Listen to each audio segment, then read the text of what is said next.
Aladdin and the Magic Lamp.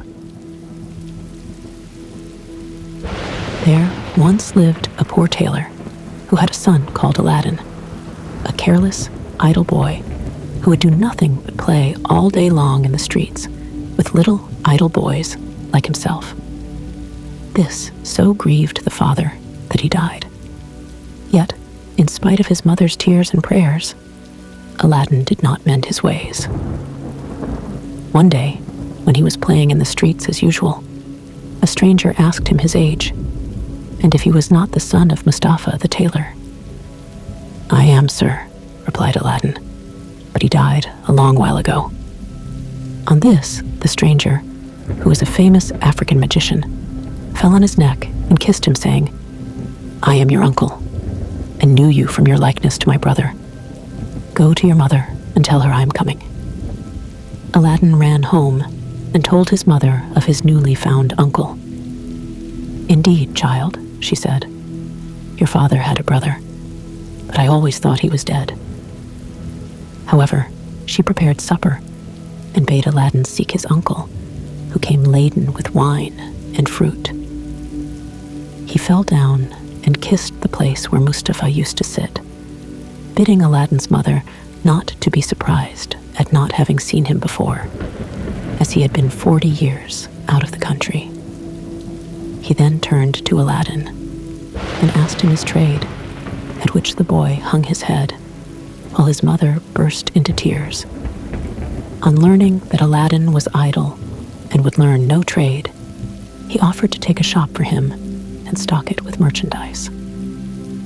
Next day, he bought Aladdin a fine suit of clothes and took him all over the city, showing him the sights, and brought him home at nightfall to his mother, who was overjoyed to see her son so fine.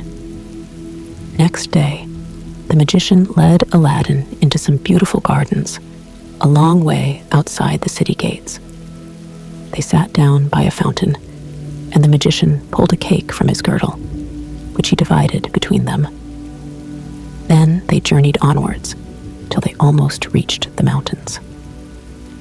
Aladdin was so tired that he begged to go back, but the magician beguiled him with pleasant stories and lead him on in spite of himself. At last, they came to 2 mountains divided by a narrow valley. "We will go no farther," said his uncle. "I will show you something wonderful. Only do you gather up sticks while I kindle a fire." When it was lit, the magician threw on it a powder he had about him, at the same time saying some magical words. The earth trembled a little in front of them, disclosing a square, flat stone with a brass ring in the middle to raise it by. Aladdin tried to run away, but the magician caught him and gave him a blow that knocked him down. "What have I done, uncle?" he said piteously. Whereupon the magician said more kindly, "Fear nothing, but obey me. Beneath this stone lies a treasure which is to be yours, and no one else may touch it, so you must do exactly as I tell you." At the word treasure, Aladdin forgot his fears and grasped the ring as he was told, saying the names of his father and grandfather. The stone came up quite easily, and some steps appeared. "Go down," said the magician. "At the foot of those steps, you will find an open door leading into 3 large halls. Tuck up your gown and go through them without touching anything, or you will die instantly. These halls lead into a garden of fine fruit trees. Walk on till you come to niche in a terrace where stands a lighted lamp. Pour out the oil it contains and bring it me." He drew a ring from his finger and gave it to Aladdin, bidding him prosper. Aladdin found everything as the magician had said, gathered some fruit off the trees, and, having got the lamp, arrived at the mouth of the cave. The magician cried out in a great hurry, "Make haste and give me the lamp." This Aladdin refused to do until he was out of the cave. The magician flew into a terrible passion, and throwing some more powder onto the fire, he said something, and the stone rolled back into its place. The man left the country, which plainly showed that he was no uncle of Aladdin's, but a cunning magician who had read in his magic books of a wonderful lamp, which would make him the most powerful man in the world. Though he alone knew where to find it, he could only receive it from the hand of another. He had picked out the foolish Aladdin for this purpose, intending to get the lamp and kill him afterwards. For 2 days, Aladdin remained in the dark, crying and lamenting. At last, he clasped his hands in prayer, and in so doing, rubbed the ring, which the magician had forgotten to take from him. Immediately, an enormous and frightful genie rose out of the earth, saying, "What wouldst thou with me? I am the slave of the ring, and will obey thee in all things." Aladdin fearlessly replied, "Deliver me from this place." Whereupon the earth opened, and he found himself outside. As soon as his eyes could bear the light, he went home, but fainted on the threshold. When he came to himself, he told his mother what had passed, and showed her the lamp and the fruits he had gathered in the garden, which were, in reality, precious stones. He then asked for some food. "Alas, child," she said, "I have nothing in the house, but I have spun a little cotton and will go sell it." Aladdin bade her keep her cotton, for he would sell the lamp instead. As it was very dirty, she began to rub it, that it might fetch a higher price. Instantly, a hideous genie appeared and asked what she would have. She fainted away, but Aladdin, snatching the lamp, said boldly, "Fetch me something to eat." The genie returned with a silver bowl, 12 silver plates containing rich meats, 2 silver cups, and 2 bottles of wine. Aladdin's mother, when she came to herself, said, "Whence comes this splendid feast?" "Ask not, but eat," replied Aladdin. So they sat at breakfast till it was dinner time, and Aladdin told his mother about the lamp. She begged him to sell it and have nothing to do with devils. "No," said Aladdin, "since chance hath made us aware of its virtues, we will use it, and the ring likewise, which I shall always wear on my finger." When they had eaten all the genie had brought, Aladdin sold one of the silver plates, and so on until none were left. He then had recourse to the genie, who gave him another set of plates, and thus they lived many years. One day, Aladdin heard an order from the Sultan, proclaimed that everyone was to stay at home and close his shutters, while the princess, his daughter, went to and from the bath. Aladdin was seized by a desire to see her face, which was very difficult, as she always went veiled. He hid himself behind the door of the bath and peeped through a chink. The princess lifted her veil as she went in and looked so beautiful that Aladdin fell in love with her at first sight. He went home so changed that his mother was frightened. He told her he loved the princess so deeply he could not live without her, and meant to ask her in marriage of her father. His mother, on hearing this, burst out laughing, but Aladdin at last prevailed upon her to go before the Sultan and carry his request. She fetched a napkin and laid in it the magic fruits from the enchanted garden, which sparkled and shone like the most beautiful jewels. She took these with her to please the Sultan and set out, trusting in the lamp. The Grand Vizier and the Lords of Council had just gone in as she entered the hall and placed herself in front of the Sultan. He, however, took no notice of her. She went every day for a week and stood in the same place. When the council broke up on the 6th day, the Sultan said to his vizier, "I see a certain woman in the audience chamber every day carrying something in a napkin. Call her next time, that I may find out what she wants." Next day, at a sign from the vizier, she went up to the foot of the throne and remained kneeling until the Sultan said to her, "Rise, good woman, and tell me what you want." She hesitated, so the Sultan sent away all but the vizier and bade her speak freely, promising to forgive her beforehand for anything she might say. She then told him of her son's violent love for the princess. "I prayed him to forget her," she said, "but in vain. He threatened to do some desperate deed if I refused to go and ask your majesty for the hand of the princess. Now, I pray you to forgive not me alone, but my son Aladdin." The Sultan asked her kindly what she had in the napkin, whereupon she unfolded the jewels and presented them. He was thunderstruck, and turning to the vizier said, "What sayest thou? Ought I not to bestow the princess on one who values her at such a price?" The vizier, who wanted her for his own son, begged the Sultan to withhold her for 3 months, in the course of which he hoped his son could contrive to make him a richer present. The Sultan granted this, and told Aladdin's mother that though he consented to the marriage, she must not appear before him again for 3 months. Aladdin waited patiently for nearly 3 months, but after 2 had elapsed, his mother, going into the city to buy oil, found everyone rejoicing and asked what was going on. "Do you not know," was the answer, "that the son of the Grand Vizier is to marry the Sultan's daughter tonight?"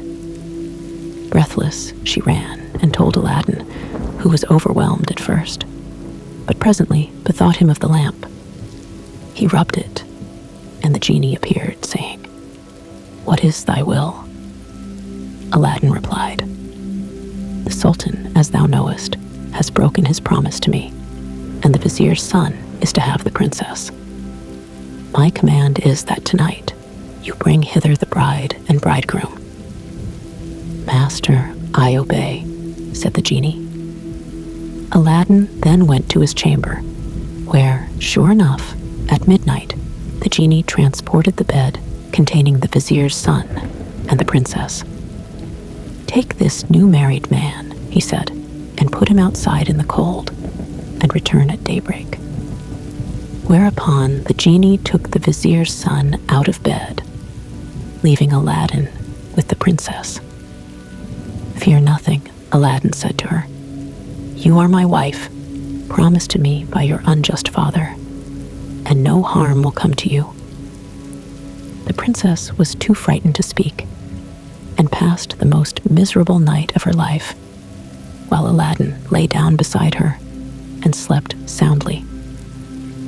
At the appointed hour, the genie fetched in the shivering bridegroom, laid him in his place, and transported the bed back to the palace. Presently, the Sultan came to wish his daughter good morning. The unhappy vizier's son jumped up and hid himself, while the princess would not say a word and was very sorrowful. The Sultan sent her mother to her, who said, "How comes it, child, that you will not speak to your father? What has happened?" The princess sighed deeply, and at last told her mother how, during the night, the bed had been carried into some strange house, and what had passed there. Her mother did not believe her in the least, but bade her rise and consider it an idle dream. The following night, exactly the same thing happened, and next morning, on the princess's refusing to speak, the Sultan threatened to cut off her head. She then confessed all, bidding him ask the vizier's son if it were not so. The Sultan told the vizier to ask his son, who owned the truth, adding that, dearly as he loved the princess, He had rather die than go through another such fearful night, and wished to be separated from her. His wish was granted, and there was an end of feasting and rejoicing. When the 3 months were over, Aladdin sent his mother to remind the Sultan of his promise. She stood in the same place as before, and the Sultan, who had forgotten Aladdin, at once remembered him and sent for her. On seeing her poverty, the Sultan felt less inclined than ever to keep his word, and asked his vizier's advice, who counseled him to set so high a value on the princess that no man living would come up to it. The Sultan then turned to Aladdin's mother, saying, "Good woman, the Sultan must remember his promises, and I will remember mine. But your son must first send me 40 basins of gold, brimful of jewels, carried by 40 black slaves, led by as many white ones, splendidly dressed. Tell him that I await his answer." The mother of Aladdin bowed low and went home, thinking all was lost. She gave Aladdin the message, adding, "He may wait long enough for your answer." "Not so long, mother, as you think," her son replied. "I would do a great deal more than that for the princess." He summoned the genie, and in a few moments the 80 slaves arrived and filled up the small house and garden. Aladdin made them to set out to the palace, 2 by 2, followed by his mother. They were so richly dressed, with such splendid jewels, that everyone crowded to see them and the basins of gold they carried on their heads. They entered the palace, and, after kneeling before the Sultan, stood in a half-circle round the throne with their arms crossed, while Aladdin's mother presented them to the Sultan. He hesitated no longer, but said, "Good woman, return and tell your son that I wait for him with open arms." She lost no time in telling Aladdin, bidding him make haste. But Aladdin first called the genie. "I want a scented bath," he said, "a richly embroidered habit, a horse surpassing the Sultan's, and 20 slaves to attend me. Besides this, 6 slaves, beautifully dressed, to wait on my mother. And lastly, 10,000 pieces of gold in 10 purses." No sooner said than done. Aladdin mounted his horse and passed through the streets, the slaves strewing gold as they went. Those who had played with him in his childhood knew him not. He had grown so handsome. When the Sultan saw him, he came down from his throne, embraced him, and led him into a hall where a feast was spread, intending to marry him to the princess that very day. But Aladdin refused, saying, "I must build a palace fit for her," and took his leave. Once home, he said to the genie, "Build me a palace of the finest marble, set with jasper, agate, and other precious stones. In the middle, you shall build me a large hall with a dome, its 4 walls of massy gold and silver, each side having 6 windows, whose lattices, all except one, which is to be left unfinished, must be set with diamonds and rubies. There must be stables and horses and grooms and slaves. Go and see about it." The palace was finished the next day, and the genie carried him there and showed him all his orders faithfully carried out, even to the laying of a velvet carpet from Aladdin's palace to the Sultan's. Aladdin's mother then dressed herself carefully and walked to the palace with her slaves, while he followed her on horseback. The Sultan sent musicians with trumpets and cymbals to meet them, so that the air resounded with music and cheers. She was taken to the princess, who saluted her and treated her with great honor. At night, the princess said goodbye to her father and set out on the carpet for Aladdin's palace, with his mother at her side, and and followed by the 100 slaves. She was charmed at the sight of Aladdin, who ran to receive her. "Princess," he said, "blame your beauty for my boldness if I have displeased you." She told him that, having seen him, she willingly obeyed her father in this matter. After the wedding had taken place, Aladdin led her into the hall, where a feast was spread, and she supped with him, after which they danced till midnight. Next day, Aladdin invited the Sultan to see the palace. On entering the hall with the 24 windows, with their rubies, diamonds, and emeralds, he cried, "It is a world's wonder. There's only one thing that surprises me. Was it by accident that one window was left unfinished?" "No, sir, by design," returned Aladdin. "I wished your majesty to have the glory of finishing this palace." The Sultan was pleased and sent for the best jewelers in the city. He showed them the unfinished window and bade them fit it up like the others. "Sir," replied their spokesman, "we cannot find jewels enough." The Sultan had his own fetched, which they soon used, but to no purpose. For in a month's time, the work was not half done.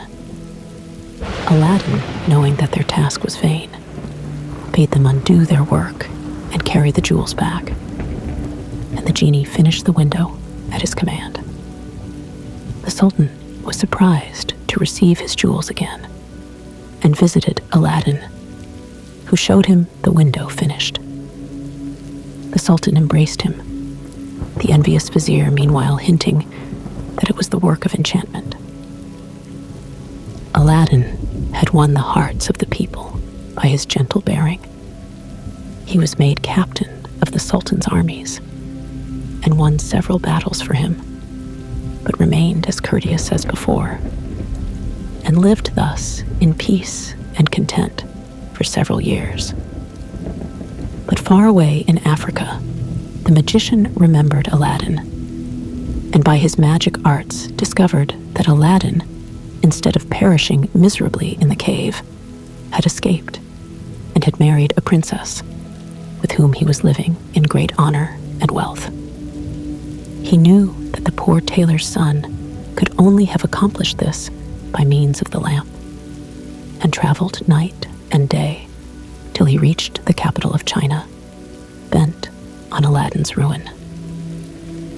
As he passed through the town, he heard people talking everywhere about a marvelous palace. "Forgive my ignorance," he asked. "What is the palace you speak of?" "Have you not heard of Prince Aladdin's palace?" was the reply. "The greatest wonder in the world. I will direct you if you have a mind to see it." The magician thanked him who spoke, and having seen the palace, knew that it had been raised by the genie of the lamp, and became half mad with rage. He determined to get hold of the lamp, and again plunge Aladdin into the deepest poverty. Unluckily, Aladdin had gone a-hunting for 8 days, which gave the magician plenty of time. He bought a dozen lamps, put them into a basket, and went to the palace, crying, "New lamps for old," followed by a jeering crowd. The princess, sitting in the hall of 24 windows, sent a slave to find out what the noise was about, who came back laughing, so that the princess scolded her. "Madam," replied the slave, "who can help laughing to see an old fool offering to exchange fine new lamps for old ones?" Another slave, hearing this, said, "There is an old one on the cornice there, which he can have." Now, this was the magic lamp, which Aladdin had left there, as he could not take it out hunting with him. The princess, not knowing its value, laughingly bade the slave take it and make the exchange. She went and said to the magician, "Give me a new lamp for this." He snatched it and bade the slave take her choice amid the jeers of the crowd. Little he cared but left off crying his lamps and went out of the city gates to a lonely place, where he remained till nightfall, when he pulled out the lamp and rubbed it. The genie appeared, and at the magician's command carried him, together with the palace and the princess in it, to a lonely place in Africa. Next morning, the Sultan looked out of the window towards Aladdin's palace and rubbed his eyes, for it was gone. He sent for the vizier and asked what had become of the palace. The vizier looked out too and was lost in astonishment.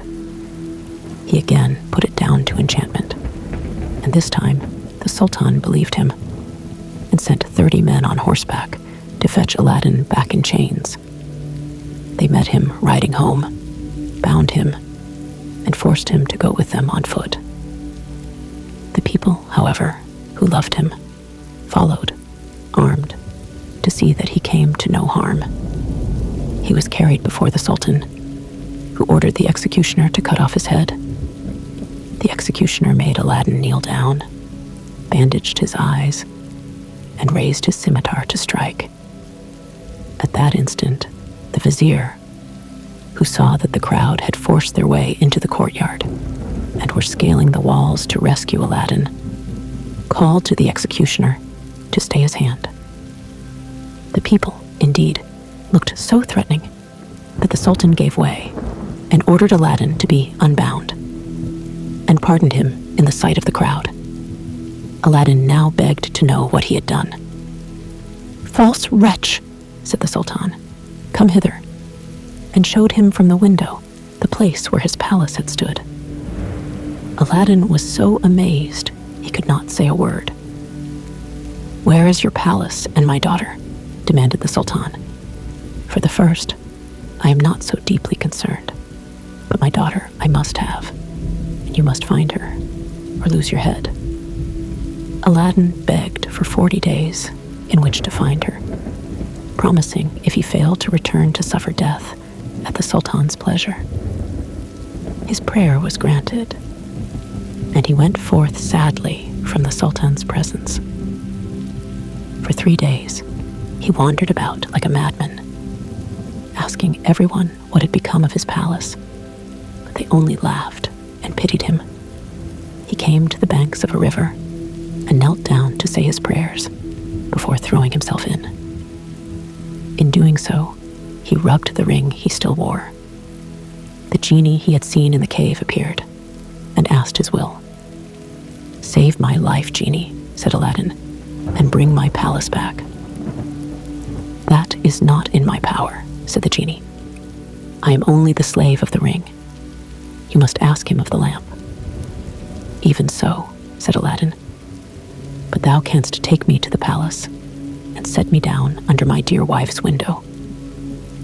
He at once found himself in Africa, under the window of the princess, and fell asleep out of sheer weariness. He was awakened by the singing of the birds, and his heart was lighter. He saw plainly that all his misfortunes were owing to the loss of the lamp, and vainly wondered who had robbed him of it. That morning, the princess rose earlier than she had done since she had been carried into Africa by the magician, whose company she was forced to endure once a day. She, however, treated him so harshly that he dared not live there altogether. As she was dressing, one of her women looked out and saw Aladdin. The princess ran and opened the window, and at the noise she made, Aladdin looked up. She called to him to come to her, and great was the joy of these lovers at seeing each other again. After he had kissed her, Aladdin said, "I beg of you, princess, in God's name, before we speak of anything else, for your own sake and mine, tell me what has become of an old lamp I left on the cornice in the hall of 24 windows when I went hunting." "Alas," she said, "I am the innocent cause of our sorrows," and told him of the exchange of the lamp. "Now I know," cried Aladdin, "that we have to thank the African magician for this. Where's the lamp?" "He carries it about with him," said the princess. "I know, for he pulled it out of his breast to show me. He wishes me to break my faith with you and marry him, saying that you were beheaded by my father's command. He is forever speaking ill of you, but I only reply by my tears. If I persist, I doubt not, but he will use violence." Aladdin comforted her and left her for a while. He changed clothes with the first person he met in the town, and having bought a certain powder, returned to the princess, who let him in by a little side door. "Put on your most beautiful dress," he said to her, "and receive the magician with smiles, leading him to believe that you have forgotten me. Invite him to sup with you, and say you wish to taste the wine of his country. He will go for some, and while he is gone, I will tell you what to do." She listened carefully to Aladdin, and when he left her, arrayed herself gaily for the first time since she left China. She put on a girdle and headdress of diamonds, and seeing in a glass that she was more beautiful than ever, received the magician, saying, to his great amazement, "I have made up my mind that Aladdin is dead, and that all my tears will not bring him back to me. So I am resolved to mourn no more, and have therefore invited you to sup with me. But I am tired of the wines of China, and would fain taste those of Africa." The magician flew to his cellar, and the princess put the powder Aladdin had given her in her cup. When he returned, she asked him to drink her health in the wine of Africa, handing him her cup in exchange for his, as a sign she was reconciled to him. Before drinking, the magician made her a speech in praise of her beauty, but the princess cut him short, saying, "Let us drink first, and you shall say what you will afterwards." She set her cup to her lips and kept it there, while the magician drained his to the dregs and fell back lifeless. The princess then opened the door to Aladdin and flung her arms around his neck. But Aladdin went to the dead magician, took the lamp out of his vest, and bade the genie carry the palace, and all in it, back to China. This was done, and the princess in her chamber felt only 2 little shocks, and little thought she was home again. The Sultan, who was sitting in his closet, mourning for his lost daughter, happened to look up and rubbed his eyes, for there stood the palace as before. He hastened thither, and Aladdin received him in the hall of the 24 windows, with the princess at his side. Aladdin told him what had happened, and showed him the dead body of the magician, that he might believe. A 10-days feast was proclaimed, and it seemed as if Aladdin might now live the rest of his life in peace, but it was not meant to be. The African magician had a younger brother, who was, if possible, more wicked and more cunning than himself. He traveled to China to avenge his brother's death, and went to visit a pious woman called Fatima, thinking she might be of use to him. He entered her cell and clapped a dagger to her breast, telling her to rise and do his bidding on pain of death. He changed clothes with her, colored his face like hers, put on her veil, and murdered her, that she might tell no tales. Then he went towards the palace of Aladdin, and all the people, thinking he was the holy woman, gathered round him, kissing his hands and begging his blessing. When he got to the palace, there was such a noise going on round him that the princess bade her slave look out the window and ask what was the matter. The slave said it was the holy woman, curing people by her touch of their ailments, whereupon the princess, who had long desired to see Fatima, sent for her. On coming to the princess, the magician offered up a prayer for her health and prosperity. When he had done, the princess made him sit by her and begged him to stay with her always. The false Fatima, who wished for nothing better, consented, but kept his veil down for fear of discovery. The princess showed him the hall and asked him what he thought of it. "It is truly beautiful," said the false Fatima. "In my mind, it wants but one thing." "And what is that?" said the princess. "If only a roc's egg," replied he, "were hung up from the middle of this dome, it would be the wonder of the world." After this, the princess could think of nothing but the roc's egg. And when Aladdin returned from hunting, he found her in a very ill humor. He begged to know what was amiss, and she told him that all her pleasure in the hall was spoiled for want of a roc's egg hanging from the dome. "If that is all," replied Aladdin, "you shall soon be happy." He left her and rubbed the lamp, and when the genie appeared, commanded him to bring a roc's egg. The genie gave such a loud and terrible shriek that the hall shook. "Wretch," he cried, "is it not enough that I have done everything for you? But you must command me to bring my master and hang him up in the midst of this dome. You and your wife and your palace deserve to be burnt to ashes.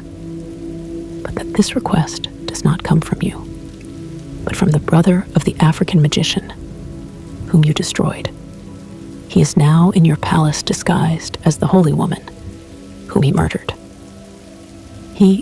It was who put that wish into your wife's head.